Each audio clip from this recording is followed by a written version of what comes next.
നമ്മളുടെ സംസ്ഥാനത്ത് സ്വന്തമായിട്ട് കൃഷിഭൂമിയുള്ള കർഷകരാണ് നിങ്ങളെങ്കിൽ, അതോടൊപ്പം തന്നെ കിസാൻ സമ്മാൻ നിധി പോലുള്ള ആനുകൂല്യങ്ങൾ ലഭിക്കുന്നുണ്ടെങ്കിൽ നമ്മളുടെ ബാങ്ക് അക്കൗണ്ടിലേക്ക് പുതിയ സബ്സിഡി പദ്ധതി കൂടി വരാൻ പോവുകയാണ്. അതായത് സബ്സിഡിയായിട്ട് ലഭിക്കുന്നത് 75,000-ഉം 1,00,000-ഉം 1.25 ലക്ഷം രൂപ വരെയായിരിക്കും സബ്സിഡി ലഭിക്കുക. ഇത് ഏറ്റവും വലിയ സംസ്ഥാന സർക്കാരിൻ്റെ ലോകബാങ്കും കേന്ദ്ര സർക്കാരുമായിട്ട് സഹകരിച്ച് നടപ്പിലാക്കുന്ന ഒരു ബൃഹത് പദ്ധതിയാണ് കേര എന്ന് പറയുന്ന പദ്ധതി. അതായത് Kerala climate resilient agri value chain എന്നുള്ള ഒരു പദ്ധതിയുടെ ചുരുക്കപ്പേരാണ് കേര എന്നുള്ളത്.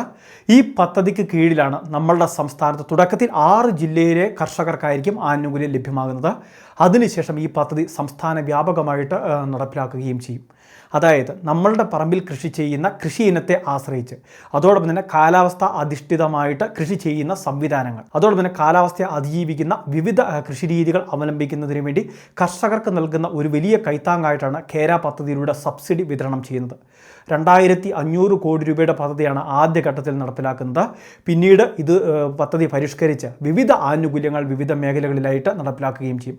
കർഷകരുടെ ബാങ്ക് അക്കൗണ്ടിലേക്ക് ധനസഹായം ലഭിക്കുന്ന പദ്ധതി, കർഷകർക്ക് വായ്പ ലഭിക്കുന്ന പദ്ധതി, അതോടൊപ്പം തന്നെ പ്രത്യക്ഷമായിട്ടും പരോക്ഷമായിട്ടും വിവിധ ആനുകൂല്യങ്ങളായിരിക്കും ഈ പദ്ധതിയിലൂടെ ലഭിക്കുക. സംസ്ഥാന സർക്കാർ ഇതിൽ കൃത്യമായിട്ട് ഒരു വ്യക്തത ഇനിയും വരുത്തേണ്ടിയിരിക്കുന്നു.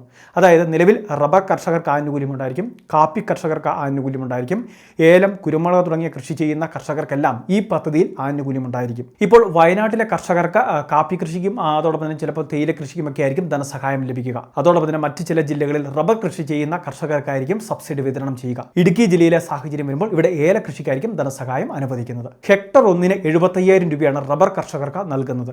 ഇനി അതോടൊപ്പം തന്നെ കാപ്പി കൃഷിയൊക്കെ ചെയ്യുന്ന കർഷകരാണെങ്കിൽ അവർക്ക് ഹെക്ടറിന് 1 ലക്ഷത്തിനടുത്ത് ധനസഹായം ലഭിക്കുന്ന രീതിയായിരിക്കും.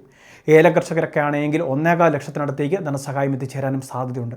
ഇതിൽ കൃത്യമായിട്ട് ഓരോ മാനദണ്ഡങ്ങളും നിശ്ചയിച്ച് വിതരണം ചെയ്യേണ്ട സബ്സിഡി ഉൾപ്പെടെയുള്ള കാര്യങ്ങൾ ക്രമീകരിക്കേണ്ടിയിരിക്കുന്നു.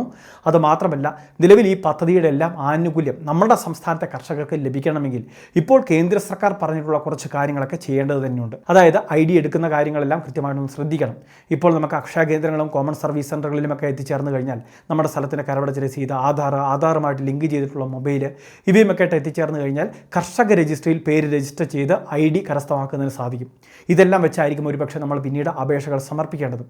അതുമാത്രമല്ല, കിസാൻ സമ്മാൻ നിധി ലഭിക്കുന്ന കർഷകർ, ഇനി കിസാൻ സമ്മാൻ നിധി ലഭിക്കുന്നില്ല എങ്കിലും കൃഷിഭൂമിയുള്ള കർഷകരാണെങ്കിൽ, ഏറ്റവും ഒടുവിലായിട്ട് കൃഷിഭൂമി വാങ്ങിയിട്ടുള്ളവരാണെങ്കിൽ പോലും ഈ പദ്ധതികളുടെ ആനുകൂല്യം നമുക്ക് ലഭിക്കുന്നതായിരിക്കും. ഇതിൻ്റെ അപേക്ഷാ രീതി, അതോടൊപ്പം തന്നെ ആനുകൂല്യങ്ങളുടെ വിതരണത്തെ സംബന്ധിച്ചുള്ള കൃത്യമായിട്ടുള്ള അറിയിപ്പുകൾ, ഇതെല്ലാം തന്നെ വരുന്ന മാസങ്ങളോടെ തന്നെ നമുക്ക് ലഭ്യമാകും.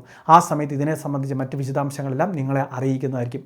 അതുകൊണ്ട് തന്നെ ഈ കേര എന്ന് പറയുന്ന പദ്ധതിയിൽ രജിസ്റ്റർ ചെയ്യാൻ താല്പര്യമുള്ള കർഷകരെല്ലാം, അല്ലെങ്കിൽ അങ്ങനെയുള്ള കർഷകരിലേക്ക് ഈ അറിയിപ്പ് ഷെയർ ചെയ്തെത്തിക്കുക. അതോടൊപ്പം തന്നെ ഇതുവരെ നമ്മുടെ ചാനൽ സബ്സ്ക്രൈബ് ചെയ്യാത്തവരാണെങ്കിൽ വിവിധ അറിയിപ്പുകൾ, ഇതിൻ്റെ തുടർന്നുള്ള അപ്ഡേഷനുകളൊക്കെ ലഭ്യമാകാൻ ചാനൽ ഒന്ന് സബ്സ്ക്രൈബ് ചെയ്യുക. ഫേസ്ബുക്കിൽ വീഡിയോ കാണുന്നവർ പേജ് ഫോളോ ചെയ്യുക.